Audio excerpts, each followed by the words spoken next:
نعوذ بالله من شرور أنفسنا ومن سيئات أعمالنا من يهده الله فلا مضل له ومن يضلل فلا هادي له وأشهد أن لا إله إلا الله وحده لا شريك له وأشهد أن محمدًا عبده ورسوله يا أيها الذين آمنوا اتقوا الله حق تقاته ولا تموتن إلا وأنتم مسلمون يا أيها الناس اتقوا ربكم الذي خلقكم من نفس واحدة وخلق منها زوجها وبث منهما رجالا كثيرا ونساء واتقوا الله الذي تساءلون به والأرحام إن الله كان عليكم رقيبا يا أيها الذين آمنوا اتقوا الله وقولوا قولا سديدا يصلح لكم أعمالكم ويغفر لكم ذنوبكم ومن يطع الله ورسوله فقد فاز فوزا عظيما أما بعد فإن خير الحديث كتاب الله وخير الهدي هدي محمد صلى الله عليه وسلم وشر الأمور محدثاتها وكل محدثة بدعة وكل بدعة ضلالة وكل ضلالة في النار. أعوذ بالله السميع العليم من الشيطان الرجيم. بسم الله الرحمن الرحيم. يا أيها الذين آمنوا لا تأكلوا أموالكم بينكم بالباطل إلا أن تكون تجارة عن تراض منكم ولا تقتلوا أنفسكم إن الله كان بكم رحيما. حاضرین جمعہ، پردہ نشین خواتین اسلام، خطبہ مسنونہ کے بعد سورہ نساء کی آیت کریمہ آپ کے روبرو تلاوت کی گئی۔ اللہ تعالیٰ کا فرمان ہے کہ ایمان والو، لا تاکلوا اموالکم بینکم بالباطل، آپس میں ایک دوسرے کے مال کو ناجائز طریقے سے نہ کھاؤ، الا ان تکون تجارۃ عن تراض منکم، ہاں باہم رضامندی کے ساتھ تجارت کے راستے سے ایک دوسرے کا مال کھا سکتے ہو۔ ولا تقتلوا انفسکم، اپنے آپ کو قتل نہ کرو، خودکشی نہ کر لو۔ ان اللہ کان بکم رحیما، بے شک اللہ تعالیٰ تم پر بڑا مہربان ہے۔ محترم حضرات، اس آیت کریمہ میں 3 اہم باتوں کا حکم دیا گیا۔ پہلی بات، پہلا حکم، آپس میں ایک دوسرے کے مال کو باطل طریقے سے، ناجائز طریقے سے نہ کھاؤ۔ اور دوسرا حکم تجارت کی طرف ابھارا گیا، تجارت کر کے مال کھاؤ۔ اور تیسرا حکم خودکشی اور سوسائڈ مت کرو۔ اس میں دوسرا جو حکم ہے تجارت پر جو ابھارا گیا ہے، آج کے جمعے کا میرا یہی عنوان ہے، تجارت اور کاروبار، بزنس جسے ہم کہتے ہیں، اسلام میں اس کی اہمیت کیا ہے۔ محترم حضرات، ہمارے دین کی بہت بڑی خصوصیت ہے کہ زندگی کے ہر شعبے میں اسلام ہم کو رہنمائی کرتا ہے، رستہ بتاتا ہے۔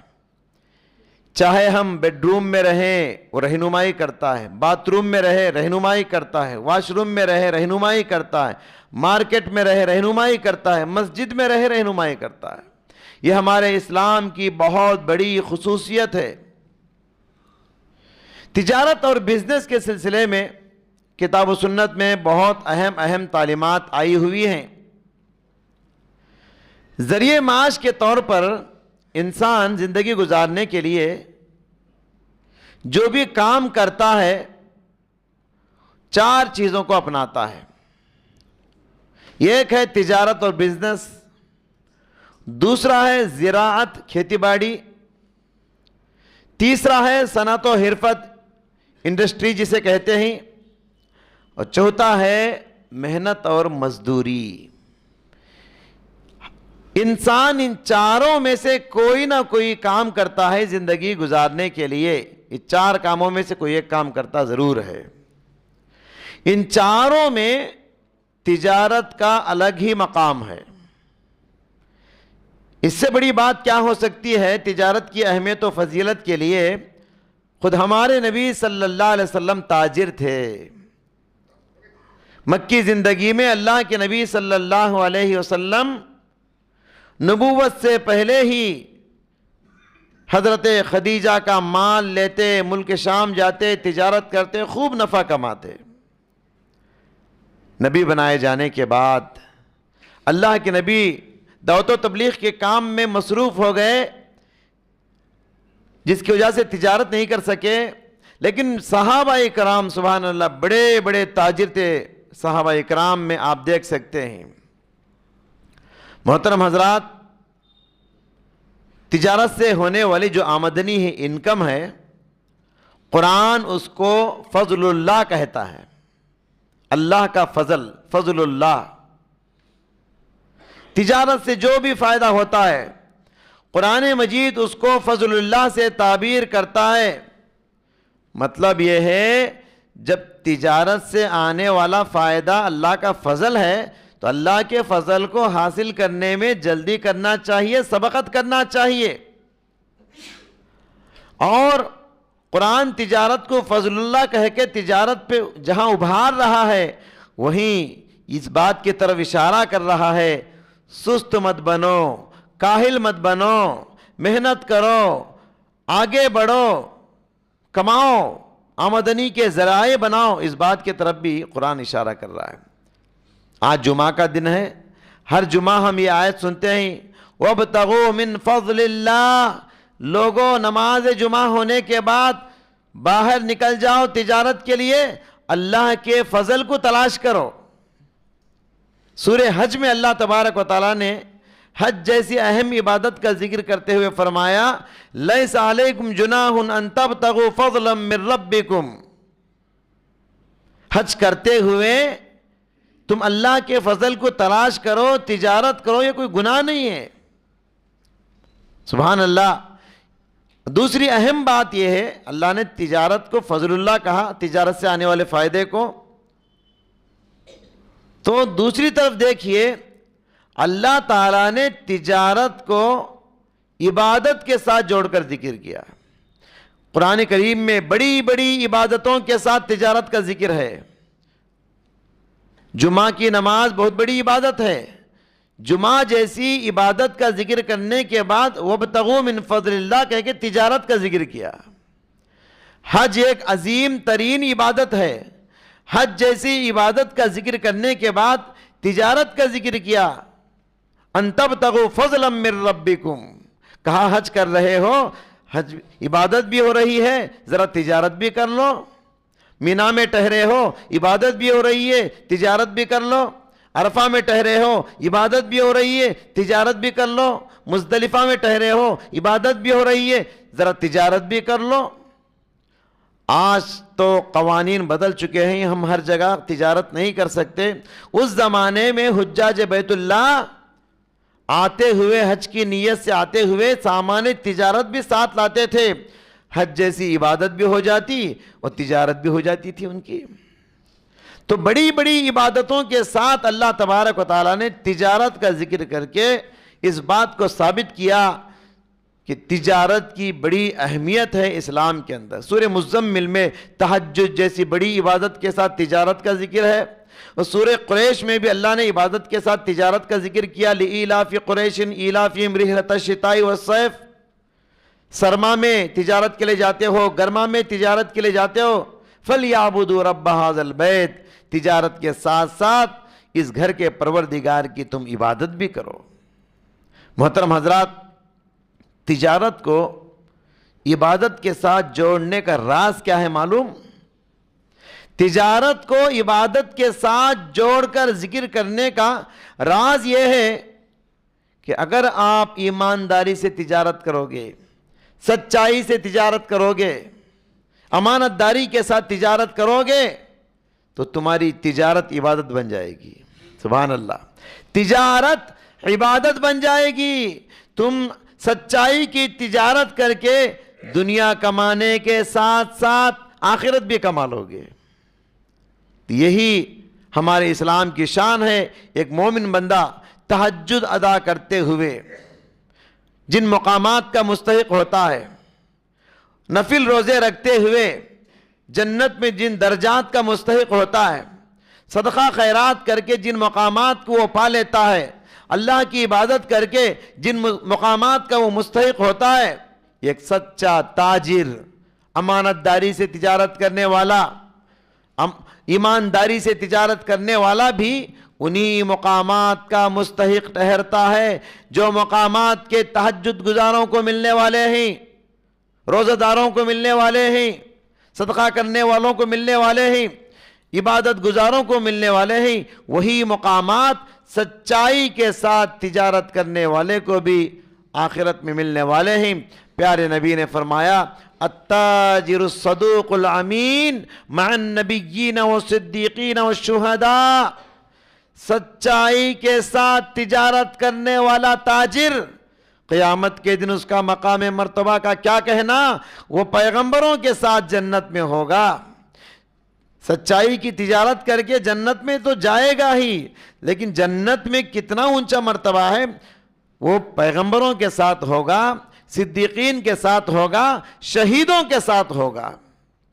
محترم حضرات، یہ بھی حقیقت ہے، فضیلت جتنی بڑی ہوتی ہے وہ کام اتنا ہی مشکل ہوتا ہے.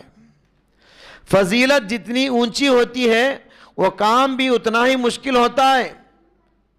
یہ جھوٹوں کے درمیان رہ کر سچ بولنے کا چیلنج ہے، بے ایمان لوگوں کے درمیان رہ کر ایمانداری کا ثبوت دینے کا چیلنج ہے. سب لوگ اگر سچے ہوں سچ بولنا آسان ہے، سب لوگ اگر ایماندار ہو تو ایمانداری کی تجارت کرنا بڑا آسان ہے. لیکن یہاں تو سب لوگ مارکیٹ میں جھوٹے ہیں. جھوٹے لوگوں کے درمیان رہ کر سچ بولنا بڑا مشکل ہے. بے ایمان اور دھوکہ بازوں کے درمیان رہ کر، ایسے مارکیٹ میں رہ کر ایمانداری کا ثبوت دینا بڑا مشکل کام ہے. تو لہٰذا فضیلت جتنی بڑی ہے یہ کام بھی اتنا ہی مشکل ہے. لہٰذا اس کام کو ادا کرنا چاہیے اگر آپ ان فضیلتوں کو حاصل کرنا چاہتے ہیں. محترم حضرات، تجارت انسان کے تقوی کا آئینہ دار ہے. تجارت انسان کے تقوی کا مظہر ہے. تجارت انسان کے تقوی کو بتاتا ہے کہ انسان تقوی میں کہاں کھڑا ہوا ہے، تقوی میں انسان کہاں ہے. معاف کیجئے، لوگ مسجد میں نماز پڑھتے ہوئے دیکھ کر انسان کے تقوی کا فیصلہ کر دیتے ہیں. ہرگز نہیں. انسان تقوی میں کہاں کھڑا ہے، مسجد میں نہیں، مارکیٹ میں دیکھیے کتنے لوگ ہیں مسجد میں پہلے صف کے پنجگانہ نمازی ہیں، مارکیٹ میں جھوٹے کے نام سے مشہور ہیں، تجارت میں دھوکے باز کے نام سے مشہور ہیں. لوگ اس سے بات کرنے، اس سے ڈیل کرنے ڈرتے ہیں. تو انسان کے تقوی کو اگر پرکھنا ہو، تولنا ہو، جانچنا ہو تو مسجد میں نہیں، مارکیٹ میں جا کر پوچھئے فلاں آدمی تجارت میں کہاں کھڑا ہے. محترم حضرات، یہ جاننا بہت ضروری ہے. امام احمد بن حنبل رحمۃ اللہ علیہ کے پاس یہ خاتون بوڑھیا آتی ہے، آ کر کہتی ہے اے امام محترم، بہت بڑے امام گزرے امام احمد بن حنبل، کہتی ہے اے امام محترم میرا ایک سوال ہے. کہا کیا؟ کہنے لگی میں کپڑا بنتی ہوں، کپڑا بن کے بیچتی ہوں. میرا سوال یہ ہے، کپڑا میں جب رات میں چراغ کی روشنی میں بنتی ہوں، چراغ کا تیل ختم ہو جاتا ہے تو میں باقی کپڑا چاند کی روشنی میں بنتی ہوں. میرا سوال یہ ہے، جب اس کپڑے کو میں بیچوں گی تو خریدنے والے کو یہ بتانا ضروری ہے کیا کہ کتنا کپڑا چراغ کی روشنی میں بنی ہو اور کتنا کپڑا چاند کی روشنی میں بنی ہو؟ اس کے سوال کا جواب دیے بغیر امام احمد بن حنبل رحمۃ اللہ علیہ نے کہا اے خاتون پہلے یہ تو بتا تو کون خاتون ہے؟ اس نے کہا میں بشر الحاتی کی بہن ہوں۔ بشر الحاتی گزرے ہوئے زمانے کے خدا ترس انسان تھے، اللہ کے نیک بندے اور ولی تھے، میں ان کی بہن ہوں۔ یہ سننا تھا۔ امام احمد بن حنبل رحمۃ اللہ علیہ کہنے لگے اے بشر الحاتی کے خاندان والوں، یہ تمہارے ہی تقوی کا معیار ہو سکتا ہے کہ تم خریدنے والے کو کپڑا بیچتے ہوئے یہ بھی بتانا چاہتی ہو، اس سچائی کے ساتھ، اس ایمانداری کے ساتھ، اس امانت داری کے ساتھ اللہ سے ڈرتے ہوئے کپڑا بیچنا چاہتی ہو، اور خریدار کو یہ بھی بتانا چاہتی ہو کہ کتنا کپڑا چراغ کی روشنی میں بنی ہے، کتنا کپڑا چاند کی روشنی میں بنی ہے۔ حضرات معلوم یہ ہوا کہ انسان تقوی میں کہاں کھڑا ہے اس کی تجارت بتاتی ہے۔ اور دوسری بات یہ ہے جیسے تجارت انسان کے تقوی کا مظہر ہے، ویسے ہی تجارت انسان کے اخلاق کا بھی مظہر ہے۔ انسان کے اخلاق کیا ہیں، وہ کیریکٹر میں کہاں کھڑا ہوا ہے، اس کی تجارت اسے بتاتی ہے۔ پیارے نبی صلی اللہ علیہ وسلم نے ارشاد فرمایا رحم اللہ رجلا سمحا اذا باع سمحا اذا اشترى سمحا اذا اقتضى۔ اللہ تعالیٰ اس بندے پر رحم فرمائے، نبی دعا دے رہے ہیں، اللہ اس آدمی پر رحمت نازل فرمائے جو فراغ دلی کا ثبوت دیتا ہے، دریا دلی کا ثبوت دیتا ہے، اپنے دل کو بڑا کر لیتا ہے، جب کوئی چیز بیچتا ہے تب بھی، جب کوئی چیز خریدتا ہے تب بھی، اور جب کوئی اپنے حق کا تقاضا کرتا ہے تب بھی۔ اس کا حق کسی کے پاس ہے، اپنا حق مانگتا ہے تو حقدار کی طرح نہیں مانگتا، قرضدار کی طرح مانگتا ہے۔ چھوٹی سی مثال، ہم لوگ کوئی بھی چیز خریدتے ہیں مارکیٹ کو جا کر، ہماری سوچ کیا ہوتی ہے، ہمارا معیار کیا ہوتا ہے؟ اچھی کوالٹی والا خریدے، پیسہ زیادہ جائے لیکن اچھی کوالٹی ملے ہم کو، ہماری سوچ ہمیشہ یہ ہوتی ہے۔ لیکن کبھی کبھی مارکیٹ میں سڑک پر بیٹھی ہوئی اس بڑھیا کے پاس بھی خرید لیجئے جس کی عمر 80-85 سال ہے۔ سچ ہے کہ اس کے پاس آپ جس کوالٹی کے بیگن چاہتے ہیں، ٹماٹر چاہتے ہیں، آلو چاہتے ہیں وہ نہیں ہوں گے، لیکن اس بڑھیا کے پاس بھی کبھی کبھی خریدیے۔ اگرچہ کہ 2-4 آلو خراب ہوں گے پھینک دیجئے، مگر اس بڑھیا کے پاس بھی خریدیے۔ یہ بڑھیا، اس کی اولاد اسے ڈھنگ سے نہیں دیکھ رہی ہے، اس لیے وہ آرام کرنے کی عمر میں گھر سے بے گھر ہو چکی ہے، اور گرمی سے گھبرائے ہوئے، پسینے پوچھتے ہوئے روڈ پر بیٹھی ہوئی ہے۔ وہ کمانے کے لیے نہیں، جینے کے لیے بیٹھی ہوئی ہے۔ اس بڑھیا کے پاس بھی کبھی کبھی آپ خریدیے۔ یہی مطلب ہے اس حدیث کا، اللہ اس بندے پر رحم فرمائے جب کوئی چیز بیچتا ہے، جب کوئی چیز خریدتا ہے تو دریا دلی کا ثبوت دیتا ہے، فراغ دلی کا ثبوت دیتا ہے، دل کو بڑا کر کے خریدتا ہے۔ چلو کوئی بات نہیں، میرا ذرا گھاٹا ہو رہا ہے، سامنے والے کا بھلا ہو رہا ہے۔ محترم حضرات، پیارے نبی صلی اللہ علیہ وسلم نے فرمایا کاروبار میں امانت داری یہ بہت ضروری ہے، سچائی یہ بہت ضروری ہے۔ امانت داری اور سچائی کاروبار میں یہ سچے مسلمان کی پہچان ہے۔ اگر آدمی تجارت میں امانت داری، ایمانداری، سچائی سے کام نہیں لیتا، وہ سچا مسلمان نہیں، وہ ایک آئیڈیل مسلم نہیں۔ اگرچہ کہ کتنے بھی عمرے کیا ہو، کتنے بھی حج کیا ہو، کتنا بھی نمازی ہو، وہ اچھا مسلمان کہلانے کے قابل نہیں۔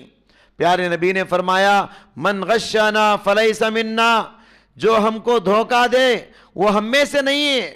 دھوکہ دینے والا مسلمان کیسے ہو سکتا ہے؟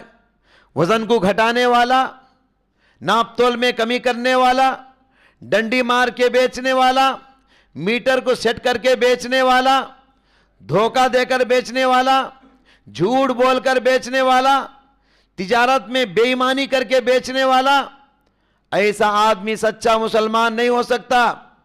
ہماری شریعت تو یہاں تک کہتی ہے سچ بول کر اپنا گھاٹا کر لو، اپنا فائدہ کم کر لو، لیکن برکت بڑھ جائے گی۔ اپنا فائدہ کم ہو جائے گا لیکن بے شمار برکت ہو جائے گی۔ اللہ تمہارے دل میں اسی مختصر دولت میں بڑا اطمینان نصیب فرمائے گا۔ ورنہ کیا ہوگا؟ دھوکہ دے کر تجارت کرو گے، جھوٹ بول کر تجارت کرو گے، مال تو بہت فائدہ آئے گا مگر کیا ہوگا؟ ایسے آئے گا ایسے جائے گا۔ مال میں برکت نہیں ہوگی، مال سے برکت کو اللہ چھین لے گا۔ پیارے نبی نے فرمایا الباعیان بالخیار ما لم یتفرقا فَإِن صَدَقَا وَبَيَّنَا بُورِكَ لَهُمَا فِي بَيْعِهِمَا۔ سچائی اور چیز کی حقیقت کو وضاحت کر کے جو بیچتا ہے اللہ اس کی تجارت میں برکت کو ڈال دیتا ہے۔ وَإِن كَذَبَا وَكَتَمَا مُحِقَتْ بَرَكَةُ بَيْعِهِمَا۔ جھوٹ بول کر جو بیچتا ہے اور چیز کی حقیقت کو چھپا کر جو بیچتا ہے اللہ اس کے مال میں سے برکت کو اٹھا لیتا ہے۔ مال تو بہت دیکھنے میں بہت نظر آئے گا، نفع تو بہت نظر آئے گا، لیکن سارے کا سارا مال بے برکت ہو جائے گا۔ کمائے گا بہت، گمائے گا بہت۔ دیکھتے نہیں کتنے لوگ ہیں بہت کماتے ہیں لیکن مہینے کی آخری تاریخ میں سب زیرو نظر آتا ہے، ان کو برکت نہیں ہوتی دولت میں۔ تو محترم حضرات، اسی طریقے سے دیکھیے انسان کو تجارت میں خود غرض نہیں ہونا چاہیے۔ سیلفش جسے کہتے ہیں، تجارت میں سامنے والے کا استحصال کرنے سے منع کیا گیا۔ استحصال کا مطلب کیا ہے؟ سامنے والا جائے بھاڑ میں، میرا فائدہ ہو، اس کا نقصان ہو تو مجھے کیا ہوا؟ سامنے والا ہم دیکھ رہے ہیں کہ مجبور ہے، اس کی مجبوری کا غلط فائدہ نہیں اٹھانا چاہیے۔ مثال کے طور پر شوہر کا انتقال ہو گیا، چھوٹے ننھے منھے بچے ہیں، اب عورت بچوں کو پالنے کے لیے بیوہ خاتون گھر بیچنے بیٹھی ہے، 5 لاکھ کا گھر مثال کے طور پر 50,000 میں بیچ دینا چاہتی ہے۔ اب اگر آپ اور میں جا کر 50,000 میں اس 5 لاکھ کے گھر کو خرید کر خوش ہوتے ہیں، ہم اچھے مسلمان نہیں، کیونکہ سامنے والے کی مجبوری کا غلط فائدہ ہم اٹھا رہے ہیں۔ اگر آپ کا ضمیر زندہ ہو، میرا ضمیر زندہ ہو، ہمیں کیا کرنا چاہیے؟ اس عورت سے کہنا چاہیے یہ چیز رکھیے آپ کے پاس، آپ میرے پاس تھوڑا قرض لے لیجئے اور اپنے گھر کو چلائیے۔ محترم حضرات، سامنے والے کا استحصال کرنا، سامنے والا مجبور ہے تو مجبوری کا غلط فائدہ اٹھانا، یہ سچے مسلمان کی پہچان نہیں۔ اسلام تو ہم کو یہ سمجھاتا ہے لا ضرر ولا ضرار، نہ تم نقصان اٹھاؤ نہ میں نقصان اٹھاؤں۔ نقصان دونوں کا نہیں ہونا چاہیے، دونوں فائدے میں ہونا چاہیے، یہ اسلام کی سوچ ہے۔ محترم حضرات، سوال یہ ہے کیا ایسے لوگ ہیں کیا اس زمین پہ نظر آتے ہیں کیا؟ اس طرح کی سوچ اور مزاج رکھنے والے آج زمین پر دور دور تک نظر نہیں آتے۔ اور جو آدمی سامنے والے کی مجبوری کا غلط فائدہ اٹھا کر سستے داموں میں خرید لیتا ہے، دنیا اسے ہوشیار کہتی ہے، اور جو آدمی سامنے والے کی مجبوری کا غلط فائدہ نہیں اٹھاتا، اس کا پورا پورا حق اسے ادا کرتا ہے، دنیا اسے بیوقوف کہتی ہے۔ محترم حضرات، امانت دار تاجر جو بھی امانت داری کے ساتھ بیچتے ہیں، ایسے لوگ سچی تجارت کرنے والے اگر زمین پر آپ کو نظر نہ آئے تو صحابہ کی زندگیاں پڑھ لیجئے، صحابہ میں ایسے بے شمار نمونے نظر آئیں گے۔ حضرت جریر بن عبداللہ البجلی رضی اللہ تعالیٰ عنہ نے ایک مرتبہ اپنے غلام کو بلایا، کہا مدینے کے مارکیٹ سے ایک گھوڑا خرید کے لاؤ۔ گئے، گھوڑا خرید کر لائے۔ کہا کتنے کا گھوڑا ہے؟ کہا 300 درہم کا۔ جریر بن عبداللہ نے کہا بھائی نادان ہے گھوڑے کا مالک، یہ گھوڑا تو اعلیٰ نسل کا بڑا قیمتی گھوڑا ہے، سستے داموں میں بیچارہ بیچ دیا ہے، بڑا گھاٹا ہوا اس کا، چلو مجھے لے کر چلو گھوڑے کے مالک کے پاس۔ حضرت جریر بن عبداللہ البجلی رضی اللہ تعالیٰ عنہ اپنے غلام کے ساتھ گھوڑے کے مالک کے پاس گئے۔ کہا کتنے میں بیچے آپ گھوڑے کو؟ کہا 300 میں۔ کہا آپ کو خبر نہیں مارکیٹ میں یہ اونچے نسل کا گھوڑا مانا جاتا ہے، نوجوان خوبصورت گھوڑا ہے، اس کی قیمت مارکیٹ کی ویلیو جو ہے آج کی 300 نہیں 800 کی ہے, مزید 500 درہم اس کے جیل میں ڈال کے آئے. ایسے لوگ جو اپنا گھاٹا کر کے سامنے والے کا بھلا کرنے والے دور دور تک نظر نہیں آتے. بہرحال ایسے بے نظیر مثالیں صحابہ کرام کی زندگیوں میں ہم کو نظر آتی ہیں. محترم حضرات, ایک ہوتی ہے فرد کی مصلحت اور ایک ہوتی ہے مارکیٹ کی مصلحت. ایک ہوتی ہے ایک آدمی کا فائدہ, دوسرا ہوتا ہے پورے مارکیٹ کا فائدہ. ہماری شریعت کہتی ہے کہ پورے مارکیٹ کے فائدے کو مد نظر رکھنا چاہیے اور پورے مارکیٹ کے فائدے کی خاطر ایک آدمی کو قربانی دینا چاہیے. ایک آدمی کے خاطر پورے مارکیٹ کو قربانی نہیں دینا چاہیے. مثال کے طور پر زید ایک آدمی ہے, اس کے پاس جو ہے بہت سارا غلہ اور اناج ہے. زید جو ہے اناج کا, غلے کا بہت بڑا کاروباری ہے اور اس کے پاس بہت زیادہ اناج اور غلہ ہے, اور مارکیٹ میں کسی کے پاس وہ غلہ نہیں ہے اور اناج نہیں ہے. اب زید اگر جو ہے یہ سوچ کر اپنے اناج کو اسٹور کرے کہ میں زیادہ دن اسٹور کروں گا تو مجھے مارکیٹ کی ویلیو بڑھے گی اور دگنی تگنی مجھے فائدہ ملے گا, انکم آئے گی, یہ سوچ کر اگر وہ اپنے اناج کو اسٹور کرتا ہے, چند مہینے اسٹور کر کے بعد میں مارکیٹ میں لائیں گے تو اس کی ویلیو بڑھے گی, فائدہ بہت زیادہ ہوگا, تو ہماری شریعت کہتی ہے یہ سوچ اچھی نہیں ہے. کیونکہ مارکیٹ میں کسی کے پاس وہ اناج نہیں, صرف آپ کے پاس ہے. تو آپ کو کرنا کیا چاہیے؟ اپنے اناج کو مارکیٹ میں لانا چاہیے اور مارکیٹ ویلیو کے حساب سے اس کو بیچنا چاہیے. تو مارکیٹ کی قیمت بڑھانے کے لیے اناج کو اسٹور کر کے رکھنا اسلام اور فقہ کی اصطلاح میں اسے احتکار کہتے ہیں. ذخیرہ اندوزی کرنا اسلام اس کی ہرگز اجازت نہیں دیتا. یہ ہمارے اسلام کے محاسن میں سے ہیں. اس سے کیا معلوم ہوا؟ ایک آدمی کے فائدے کی خاطر پورے مارکیٹ کو آپ نقصان نہیں پہنچا سکتے. تو یہ اسلام کے محاسن میں سے ہے. محترم حضرات, اسی طریقے سے پارٹنرشپ میں بزنس ہوتا ہے. پارٹنرشپ میں بزنس کر سکتے ہیں, لیکن ہماری شریعت, ہمارا قرآن کہتا ہے کہ پارٹنرشپ میں جو بھی بزنس کرتے ہیں اس میں میجارٹی ایک دوسرے پر ظلم کرتی ہے. قرآن کہتا ہے وَإِنَّ كَثِيرًا مِّنَ الْخُلَطَاءِ لَيَبْغِي بَعْضُهُمْ عَلَىٰ بَعْضٍ. فرمایا کہ بزنس پارٹنر کی اکثریت ایک دوسرے پر ظلم کرتی ہے. إِلَّا الَّذِينَ آمَنُوا وَعَمِلُوا الصَّالِحَاتِ وَقَلِيلٌ مَّعَهُمْ. ہاں, جو ایمان والے ہیں اور نیک عمل کرنے والے ہیں, یہ تو ایسا پارٹنرشپ میں بزنس میں بھی ایک دوسرے پر ظلم نہیں کرتے. یہ بہت کم لوگ ہیں. تو معلوم کیا ہوا؟ یہ آیت کریمہ ان لوگوں کے لیے بہت بڑا میسیج ہے جو بغیر کسی تحقیق کے اندھا بھروسہ ایک دوسرے پر کر لیتے ہیں, اندھا بھروسہ کر کے پارٹنرشپ میں بزنس کرنے لگتے ہیں. ایسے لوگوں کے لیے یہ آیت کریمہ بہت بڑا پیغام ہے. تو لہٰذا ہمیں چاہیے کہ بھروسہ ایک دوسرے پر کرنا ضروری ہے, لیکن اندھا بھروسہ کر کے جو کاروبار کرے گا پارٹنرشپ میں, اس میں وہ بہت نقصان اٹھائے گا, نقصان اٹھا رہے لوگ.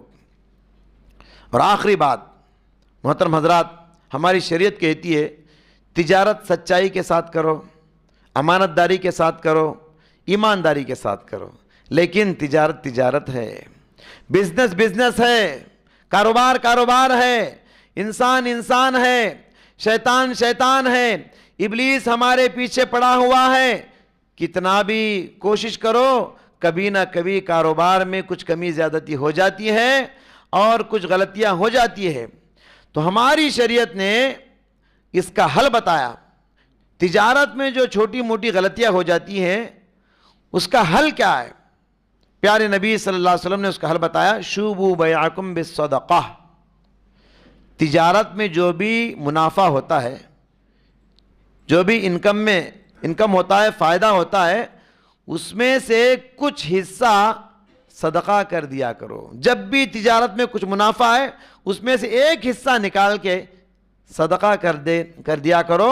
اس سے کیا ہوگا؟ تجارت میں جو بھی چھوٹی موٹی غلطیاں جانے انجانے میں ہم سے ہوتی رہتی ہیں وہ معاف ہو جاتی ہیں. اس لیے زندگی میں ہر انسان کو، خاص کر اہل خیر حضرات کو، ایک اصول بنا لینا چاہیے. اصول یہ ہے کہ ہر ماہ میں ایک بیوہ کو ریشن ادا کروں گا، ہر مہینہ میں یتیم کے تعلیمی اخراجات برداشت کروں گا، ہر مہینہ میں کسی قرض دار کے قرض کا بوجھ کو ہلکا کروں گا، ہر مہینہ میں کسی بیمار کی دواؤں کا انتظام کروں گا، ہر مہینہ میں کسی غریب خاتون کے کرنٹ کا بل ادا کروں گا.